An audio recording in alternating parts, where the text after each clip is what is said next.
Okay, hi. Welcome back to the Lamrim. Bună, bine ai revenit la Lamrim. Suntem la episodul 3. And we're calling this episode Vom denumi the same acest name episod cu același as nume the ca și whole întregul Lamrim, Lamrim, just care love in este the time of iubire the în birth. vremea virusului. Did we say times? Sau am spus cumva vremuri, Love in the time of the birth. iubire în vremea virusului. Ok. And we're going to start here Vom in the începe de aici în tibetană. Changshar Sangye Wangchu Gyabo Shingna. This means a paradise. Acesta înseamnă un and paradis. the word for paradise Și cuvântul pentru paradis Sanskrit is în kshetra, sanskrită and este in Kshatra Tibetan it's Shing. și în tibetană And, este Shing. it means Iar asta like înseamnă a un loc beautiful frumos, place where everything is perfect. unde totul este I imagine perfect. they're playing rock and roll Mi all imaginez day pe toți long. dansând rock and roll And acolo. there's a special Este un loc one deosebit that's care ar trebui supposed să to be fie localizat în located. Changsha, means, care in the înseamnă northeast în of the nord-estul universe. So Universului. nobody knows where that is Deci exactly. nimeni nu știe unde se află But there's a exact, tradition, dar to tradițional say se it's in the spune că northeast. este în nord-est. Amitabha's paradise, for example, Paradisul lui Amitabha, de said to exemplu, be in se the spune că western este în direcția vestică. So in the northeast, Deci, there's la supposed to nord-est be ar a trebui Buddha să fie paradise. un paradis al And lui the Buddha. Buddha, who's the boss Și there, Buddha, care is este called șeful Wangchu acolo, Gyalpo, which means the king se of numește kings Wangchuk, or king, ceea ce înseamnă king of regele all the- regilor sau regele king of all tuturor the ființelor extrem de extremely powerful puternice. beings, okay? And in În that acel Buddha paradis al lui Buddha, everything's going well. totul You merge know, bine. it's like everything is good. E ca și There's cum no totul ar fi problems, everything perfect. is Nu există nice. probleme. It's Totul este especially nice. deosebit Like de it's supposed frumos, to be one of the de parcă ar fi five unul star, dintre paradisurile de 5 Buddha stele ale paradises. lui Buddha. And then they say people Se there, spune că oamenii de course, acolo, desigur, they se treat poartă other frumos people unii cu alții, nice. You know, they're nice to other people. sunt buni unii So cu they are alții. what we call Sunt ceea ce noi numim they moralitate. are keeping it sutram. Ei și-o They are păstrează. keeping it well. They are Ei și-o treating other păstrează people bine, sweetly, fiind buni okay? unii cu alții. And if you sit in that Dacă Buddha locuiești paradise în acel and paradis you al lui treat other Buddha people și like te really porți nice foarte frumos cu for ceilalți millions and oameni millions pentru of milioane years, și milioane de Sudikape ani, Parsuane, compared to that, prin if you come to comparație, Mije dacă Jikten, ajungi and la this is a Mije very Jikten, unusual iar acesta e un word, cuvânt Mije foarte Jikten, neobișnuit, and it's very confusing. este foarte It has derutant, confused many people a in derutat history. mulți oameni în But istorie, it's a word dar există un for cuvânt our pentru world, zilele noastre, which is called Jambudvipa, the Zambu continent. continentul It's our Jambu, world. este So lumea it noastră. just means here Deci on our înseamnă planet. că aici, pe Nije planeta means not noastră, afraid. înseamnă And neînfricat, Jikten means loka. It means world. înseamnă loca, iar asta And înseamnă lume. People ask in the ancient books, În cărțile vechi, why oamenii se întreabă, is the de world ce where există people lumea are în not care afraid? oamenii nu se Why tem? is that a nickname De ce este for this aceasta o planet poreclă Earth? pentru planeta And Pământ? the traditional explanation Explicația of this word tradițională a is acestui that cuvânt people here are not este că afraid to oamenii de study aici Dharma. nu se tem să Like we studieze have a really Dharma. good mix În lumea of, noastră există un amestec stability foarte bun de and stabilitate și in haos. our world. So people are, Deci oamenii they're sunt happy to study the Dharma. Sunt They're not afraid. fericiți să Nije, studieze Dharma. they're not Ei nu afraid se to study tem. the Dharma. Nu Jike se come. tem să studieze So Dharma. Tumba Shakya Tupa Temba Dir, here in the teachings, Aici, the în teaching învățături, știi, în lumea world învățăturilor lui of Shakyamuni, Shakyamuni, our Buddha. I like to call him our Buddha al nostru, îmi place să-l Tsuchim numesc Nyingchik Buddha al Lasua. nostru, If you're nice to other dacă ești people bun cu in ceilalți this oameni crazy în mixed această up lume world nebună care are for probleme, just one day, doar pentru o zi, then it's better atunci seeds, semințele more sunt și powerful mai seeds bune. than Semințele sitting sunt in mai that puternice five-star decât dacă Buddha stai în paradise paradisul de 5 and being stele nice al to lui other Buddha people. și ești bun cu ceilalți Why? oameni.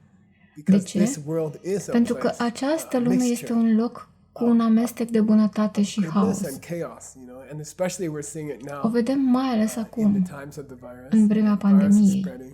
Virusul se And you can feel răspândește people are on edge. și poți simți că People oamenii din nowadays, zilele noastre they are au on ajuns edge la limita and puterilor. it feels like Iar things could lucrurile, happen suddenly. simți că lucrurile o pot People lua. have been, I don't know, Oamenii au people in fost, America, noi oamenii din we were America, locked am up. fost închiși. We've never been locked Noi up. nu am fost And niciodată we don't închiși like to și be nu ne locked place up. să fim And, închiși. actually, people De fapt, oamenilor don't nu like le to place listen să-i to asculte be pe told what alții. to do. Apoi ni s-a spus And then să we were rămânem în told to casele stay in our noastre houses. și And poți you could simți feel the tension tensiunea care crește în această țară mare, în țara asta întreagă. Chiar și animalele păreau a fi deranjate și cred că preluau emoțiile din zilele de pandemie.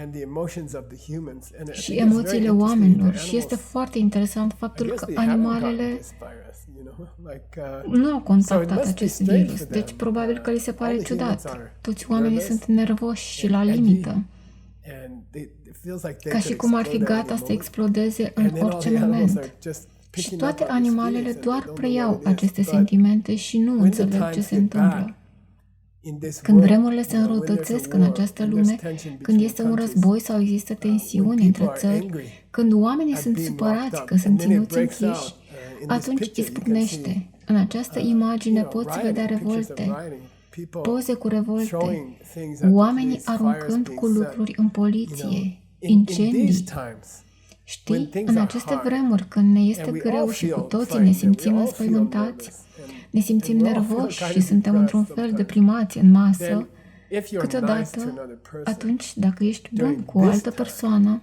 în you get a toată lot această more perioadă, karma added vei to your adăuga bank mult account. mai You get multă a lot karmă less în good contul tău seeds added bancar, to your bank account. mult That's mai what multe this section semințe is în talking contul tău about. bancar.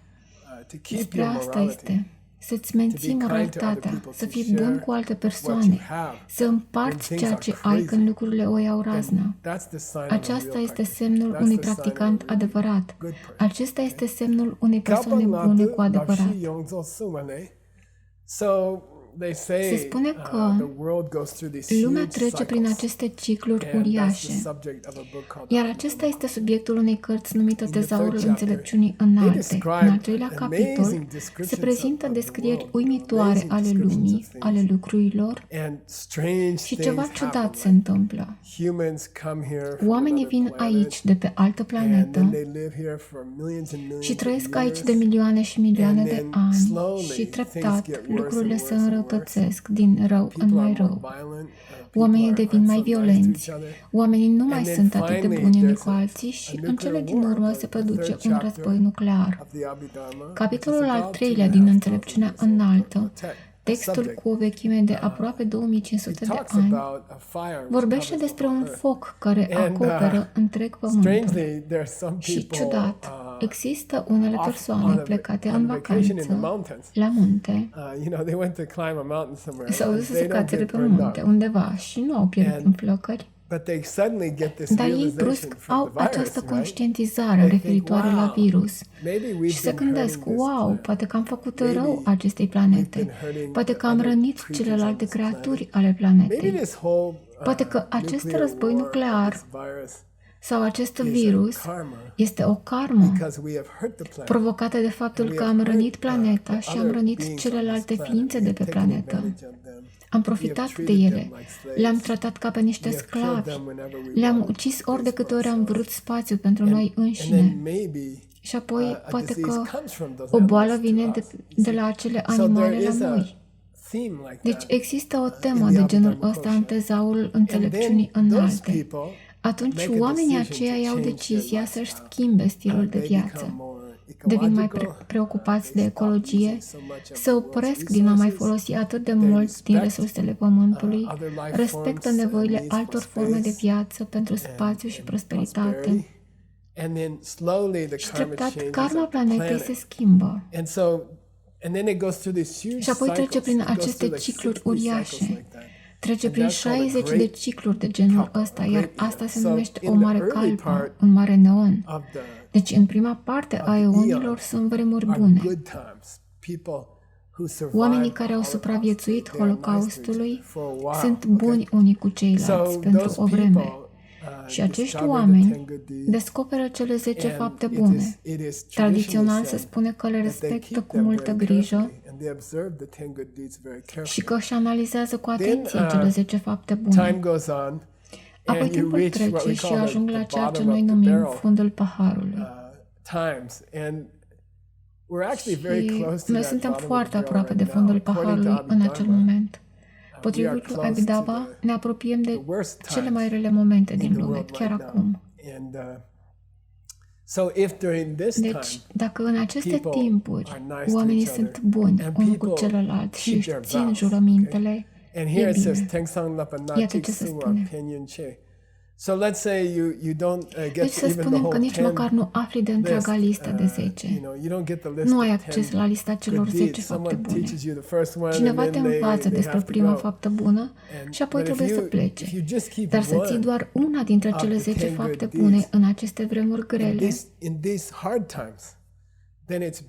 este mai bine decât acei oameni de la începutul lumii, precum Adam și Eva, care sunt nevinovați și buni prin definiție.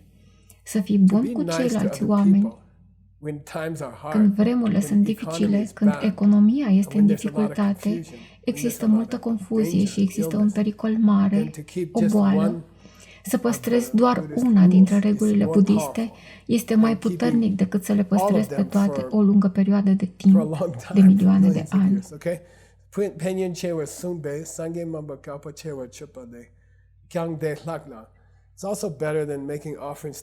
De asemenea, decât să aduci ofrandă lui Buddha timp de milioane de ani, e mai bine să ai răbdare. Când lucrurile sunt dificile, când există multă confuzie, când oamenii sunt dezbinați, atunci când virusul creează un mare pericol, să fii cel care își păstrează calmul, cel care împarte cu ceilalți, care zâmbește când lucrurile o iau razna. Aceasta este o karmă extrem de puternică. Despre asta este vorba. De ce discutăm despre a fi bun cu alte persoane? Nu uita unde suntem în text. Vorbim despre cum să ajungem la nirvana. Apoi există o sutră celebră care se numește sutra în care onorăm modul etic de viață.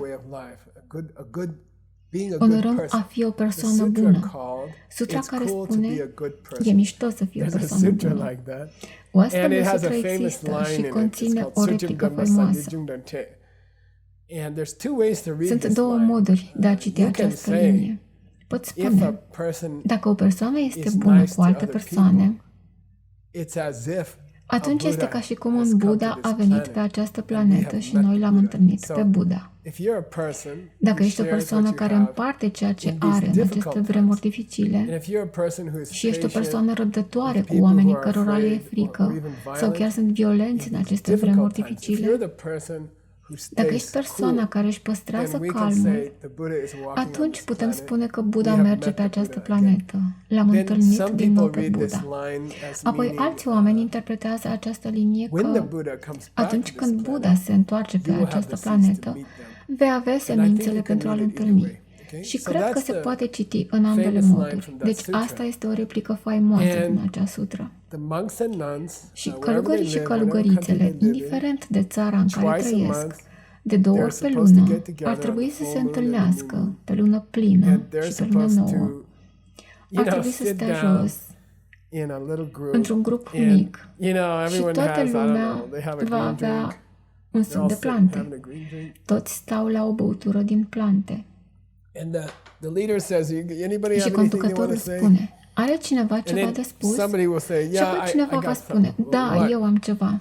Ei bine, ce? Știi, de fapt, am trișat un pic la plata taxelor mele. Săptămâna trecută era data scadentă și am întârziat. Am scris o scrisoare, le-am spus celor de la taxe că mi-am mâncat câinele hârtia. Apoi își fac confesiuni unii altora. Și era o tradiție foarte veche și frumoasă pentru călugări și călugărițe. Și mi-e teamă că în zilele noastre, îmi pare rău să spun, ei doar recită cuvintele.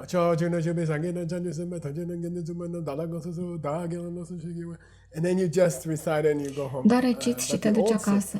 Dar vechiul sistem, care este foarte plăcut pentru practicanții de Dharma, și dacă ești într-un grup Dharma sau ești în grupul tău Dharma din Lam Rim, spuneți-vă unul altuia când faceți o greșeală. Acest act o curăță imediat. De obicei punem mai multă energie ca să ascundem obiceiurile proaste decât să le oprim. Dar dacă spui, uite, am un obicei prost, vreau să știe toată lumea și mă străduiesc să scap de el. Știi, am o burtă de COVID și aseară am mâncat o jumătate de înghețată. Spune adevărul, mărturisește, fii sincer. Bine? La confesiune, în zilele noastre, liderul întâlnirii de confesiune, care de obicei este starețul mănăstirii, se ridică și recită aceste sutre sfinte despre păstrarea jurămintelor. Aici se spune: deci atunci când liderul grupului de confesiune numită Sojong, când se ridică să recite sutra, nu e ca și cum ar fi niște copii din mănăstire cărora li s-a dat ca test să recite sutra. Pentru că asta se întâmplă foarte frecvent în mănăstire. Copiii trebuie să memoreze o sutră pe care învățătorul le-a dat-o. Și ei stau acolo tremurând și încercând să recite sutra pe de rost. Uite, când starețul mănăstirii se ridică și recită aceste cuvinte sfinte și întâlnește o persoană care se poartă frumos cu ceilalți, e ca și cum l-ai întâlnit pe Buddha. Când o recită, să nu stai acolo crezând că e un puști care dă examen. Nu. De asemenea, să nu crezi că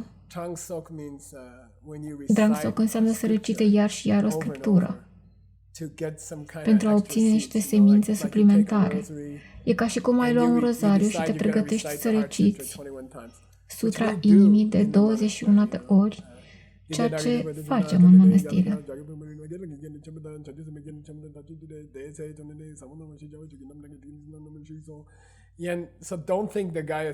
Deci să nu crezi că tipul încearcă să adune pe rozariul lui aceste sutra Vinaya, aceste sutre despre cum să fii bun cu oamenii. Să nu crezi că dă examen. Nu are de ce, pentru că e deja stareț. Apropo, aceia dintre voi care studiați tibetana, și am vorbit ieri despre asta cu Seiji și Tim, pentru a lua un examen în limba engleză, în engleza americană, înseamnă că tu ești copilul și dai examenul din ce spune profesorul. Dar în tibetană este invers. Materia de examen este extrasă de profesor din ceea ce aude că spune copilul. Așa că acel stareț acolo sus nu e un joc, nu e un copil, este starețul mănăstirii. El recită aceste cuvinte. El încearcă să-ți aducă aminte cât este de valoros să fii un om bun, mai ales când vremuri sunt grele, ca acum, în vremea virusului. Când oamenii recită această linie, când o persoană este bună cu ceilalți, putem spune că este un Buddha care merge pe această planetă. Și când îi auzi, îi vezi împărțind hârtia igienică sau îi vezi împărțind banii atunci când economia are dificultăți, când îi vezi donând bani. Am niște prieteni care donează chiar acum, în această săptămână. Fac donații majore. Sunt fără cuvinte. E super. E ca și cum aș fi întâlnit un Buddha. Toți ceilalți țin de bani, dar acești oameni spun: ai nevoie de bani? Ai nevoie de bani? Hai să fim așa, chiar și în vremea virusului. Îmi place să intru în baza de date a lui John Brady și vă mulțumesc tuturor cluburilor de aur și de jad și toate cluburile din toată lumea care colectează donații. E uimitor. Ceea ce faceți e uimitor. Chiar și astăzi am avut un curs la Institutul de Studii Yoga și studiam câteva idei foarte profunde despre cele 5 plicuri, cele 5 coșa, straturi ale minții. Aveam baza de date a lui John Brady. E un lucru atât de mișto. Ca John Brady să lucreze la asta timp de 33 de ani e incredibil. Deci poate că Buddha a mers pe lângă noi timp de 33 de ani, înțelegi? Voiam să-ți recit o poezie din acea sutră. Cred că e frumos. Încep așa.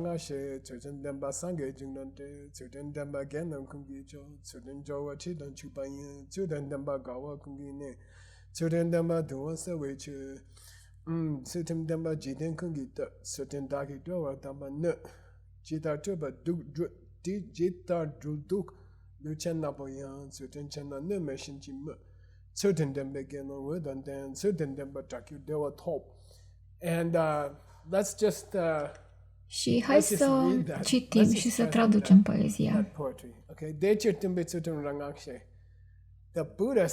Buddha spune, e mișto să fii bun cu oamenii, ești la modă, ești, cum să zic, cum se numește filmul?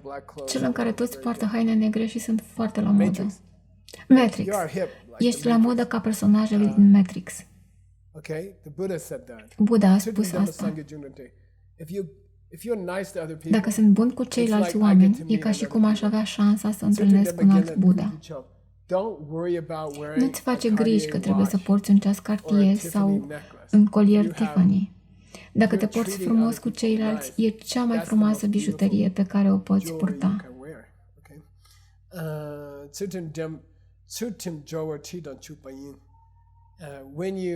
Când ești bun cu ceilalți oameni, atunci te dai cu Chanel numărul 5 și chiar că miroși foarte bine. Se spune că ființele sfinte pot mirosi. Ai un parfum special atunci când ești bun cu ceilalți. Miroase ca un parfum deosebit, ceva de genul. Tuturor le place o persoană care este bună cu ceilalți.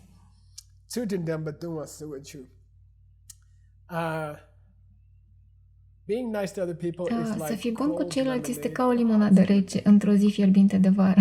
Ce frumos!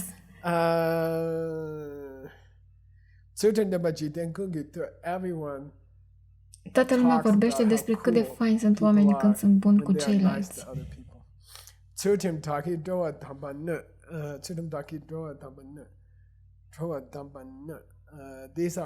Aceștia sunt lăudați ca fiind cei mai tari oameni din jurul nostru. Și există o mare eroare în Kangyur. Așa că am rezolvat-o. Șerpi otrăviți de care avem o mulțime pe aici și alte feluri de probleme nu se pot atinge de o persoană care se poartă frumos cu ceilalți. Toată lumea mă întreabă, Geshe-la, care e karma ca să nu iau virusul? Doar fii bun cu ceilalți, servește pe ceilalți, împarte ceea ce ai cu alți oameni. Virusul lor nu le place genul acesta de oameni și te vor evita. Și sutra continuă prin a spune că cineva care se poartă frumos cu ceilalți este ca o lumină în lume. Am vorbit deja despre partea aceea a sutrei. Bine. Gândiți-vă la asta. Respectați-vă angajamentele. Respectați angajamentele pe care le aveți. Apoi există multe rugăciuni. În budism există o mulțime de rugăciuni din neam limb și se termină așa.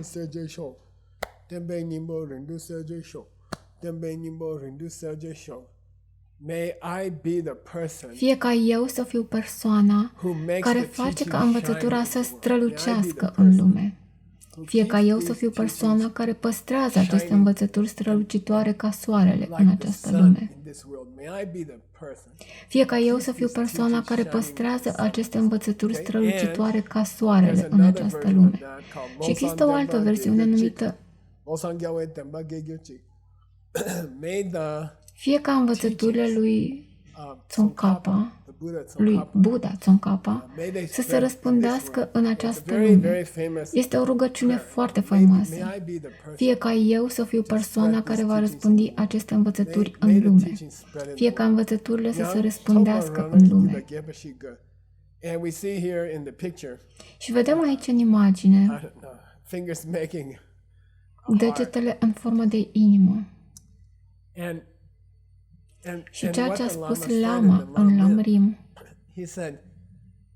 a spus, haideți voi cei care stați aici în mănăstire, recitați în fiecare zi aceste rugăciuni și ultima linie a rugăciunii este întotdeauna, fie ca eu să ajut lumina învățăturilor lui Buddha să se răspândească în lume, fie ca eu să transmit Dharma în fiecare țară din lume, fie ca eu să fiu cel mai bun la a răspândi Dharma în toate țările, printre toți oamenii, fie ca eu să fiu cel care o răspândește în lume. Și apoi Lama a spus, știi care e cel mai bun mod de a face asta? Și toată lumea a întrebat, Care? Răspândești tu aici. Este foarte interesant. Vrei să răspândești Dharma în întreaga lume? Da. Vrei să fii persoana care predă Dharma tuturor în toată lumea? Da. Vrei să fii această lumină care strălucește ca soarele în întreaga lume? Da, da, eu sunt acea persoană. Vreau să fiu acea persoană. Bine, păi răspândește-o. O răspândești cam la 5 cm aici. Și atunci putem spune că ești persoana care răspândește Dharma. Putem spune că răspândești Dharma în lume. Așa că răspândește-o în inima ta. Mai ales în aceste vremuri când lucrurile sunt atât de grele. Toată lumea este speriată. Nu doar câțiva oameni. Acest virus este o practică budistă uimitoare, pentru că nu contează câți bani ai, nu contează unde locuiești, nu contează cât ești de puternic și câți mușchi ai. Acest virus este periculos pentru toată lumea, deci ne poate fi frică și ne putem pierde moralitatea. Putem începe să înșelăm oamenii sau să nu dăruim din ceea ce avem, să furăm hârtie igienică sau putem începe să aruncăm cu lucruri în oameni, să facem greve, să dăm spargeri în magazine. Înțelegi? Tocmai am cumpărat o mică cafenea. Am muncit din greu să o restaurez. Și vedeam la televizor că oamenii au distrus micile magazine locale. Îmi spuneam, asta e o prostie. Vreau să spun că să distrugi ceva. Însă oamenii bogați au încercat din răzputeri să-și construiască magazinele. Și apoi, apropo, nu spun că ar trebui, dar zic și eu așa. Rezistă acestei frici și rezistă acestei ispite de a te comporta nebunește sau într-un fel care îi rănește pe ceilalți. Un adevărat budist, în timpul pandemiei, ar trebui să devină mai pașnic, mai moral, mai amabil, mai generos decât era înainte. Acum este momentul să facă asta. Vom vedea în episodul următor cum putem face asta. Mulțumesc!